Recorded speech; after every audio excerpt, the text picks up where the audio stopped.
Hey riders, and welcome back for another video. Today's video is how to recover after a tough ride.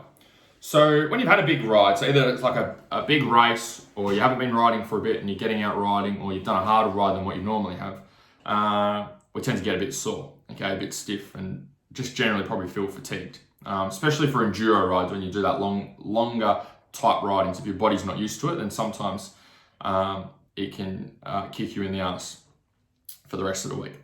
So how do we overcome that? So for me, when I was racing, my whole recovery strategy was, okay, if I'm really sore and really stiff after a ride or after a race meet, then I need to let my body recover.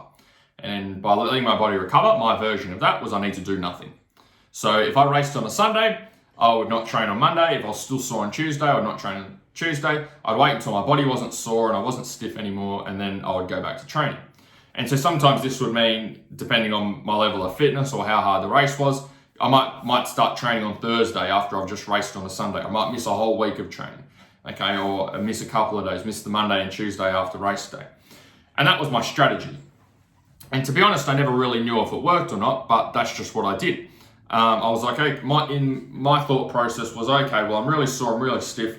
My body needs time to recover. The best thing for recovery is to do nothing. So I'd give it the time that it needed to do that. And one of the things that I'll also find as well when I did that is the stiffness and soreness would tend to get worse as I'd get through the week. So it was, I don't know, maybe I used it as a bit of an excuse as well to not go back to training, but overall, I thought that I was doing the right thing. So ultimately what we're working towards, there's a solution to this problem, is our body has what's called a lymphatic system. Okay, so the lymphatic system pumps lymph around our body, okay, white blood cells. Now, white blood cells are good for our body, okay? They help us to repair areas of our body and help us to flush out toxins.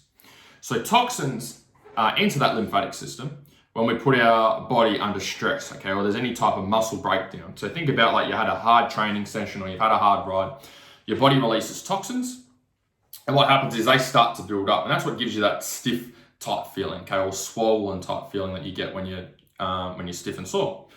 So what we want to do is we want to flush those toxins out, and the way that we do that is by getting that lymphatic system to work really well so that we can feel normal again, or feel good and get back to training and get back to doing what we normally do. So the key thing to know about that lymphatic system is the lymphatic system works with muscular contraction. Okay, so what that means is when our muscles are being contracted and moving, whether that's through walking or going training or riding a mountain bike, our lymphatic system is working when our muscles are moving, okay? When our muscles aren't moving, so we're just sedentary, we're stopping, that lymphatic system's not working. So what that means is we don't have white blood cells coming through to flush out all of those toxins to get us moving better. So those toxins start to build up and build up rather than being flushed out. Now, that's where I went wrong, because I didn't even know what the lymphatic system was, or definitely didn't know how it worked because I didn't know what it was in the first place. So what I was doing with my recovery is I was actually making it worse.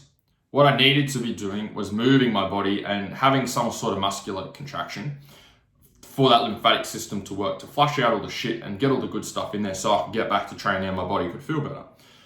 Now, what I see a lot of riders doing, which is exactly what I did, is they take time off and they do nothing. And the problem is when you do nothing, that lymphatic system's not working. So that good stuff's not getting in there to help you recover, and the bad stuff's not being moved out as quickly as what it should be. So how do you flush out the bad stuff and get the good stuff in there without adding more bad stuff to the situation? So there's a few things that I've got here. So there's a few ways we can get that lymphatic system working. One way that you can do that is through active recovery. So you could do, instead of doing your normal training session, go for a walk for half an hour, okay? Go for a jog if that's easy for you. Go for a mountain bike ride, go for a cycle, okay? Jump on a rowing machine for half an hour, jump on an elliptical machine for half an hour, jump on a treadmill and go for a nice easy walk for half an hour. Just do something to move your body. So the whole goal here is we don't want to add more toxins to the system, okay? There's already a lot of toxins there, we want to get rid of those. So, but at the same time, we want our muscles moving as well. So we're shifting towards low intensity training, okay? So just something to move your body. The other thing that you can do is do your normal training session, but just knock it back to 50%. If you normally do your squats with 100 kilos, do them with 50 kilos. If you normally Jump on the rowing machine and you can hold a minute 40, hold 2 minutes, okay? Really what we're doing, we're just dialing down the intensity. So you should get to the end of the workout and go, I feel like I just wasted my time, okay? There's not a high level of exertion or a high level of push in that particular session. It's just about moving your body and going through the motions. But it's about avoiding doing nothing. The other thing you can do is hot and cold contrast showers. So you can do like 20 seconds freezing cold and then do the rest of a 2-minute block as hot and do 3, 4, 5 rounds of that. The reason hot and cold works really well is it contracts and relaxes that lymphatic system. Okay, so it works like a bit of like an artificial pump that you're creating with hot and cold. So obviously hot and cold contracts things, heat expands things. So we're just creating a bit of a pump there. So that's why hot and cold can work really well. The other thing that you can do is massage. Okay, massage can help to move lymph around the body as well. So you can see a massage therapist. The other thing that you can do is, if you want to do it yourself, is do foam rolling. Okay, grab a foam roller. If you go on my YouTube channel and go back to some of the old videos from like 2015, you'll see there's heaps of foam rolling stuff there that you can use as well. Otherwise, just go on YouTube and have a look at different foam rolling exercises, and that's something you can do yourself at home. For those of you that are a little bit more nerdy or like to find out more about this stuff, the other thing that's also can be helpful is using a trigger point kit. So Trigger Point is a company, and they make certain devices and tools that can help you work on different areas of your body a bit easier than a foam roller. And they sell all of that at Rebel Sport now, so it's easy to get hold of the tool. So if you're interested in that, you can do a bit of research on that. Otherwise, they're really the best solutions.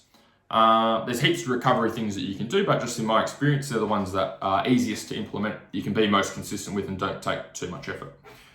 And that's really it for today's video. Okay, the main thing is you just pick one modality or one thing that you're going to do and just be consistent with that. So if it's active recovery, you go for a cycle, maybe make it every time you have a big race. The Monday after, you go for a half-hour cycle, nice and easy. Or the easiest one, do your normal training session and keep yourself in routine, but just drop the intensity of the training session back. If you'd like some more help with this stuff on how you can recover better and improve your performance with your riding, and you'd like to work together, fill out an application form either up here or down here. Ask you a couple of questions about what you're working towards, and then I'll see if I can help or not. Otherwise, hopefully you enjoyed this video, and I will chat to you guys soon. See ya.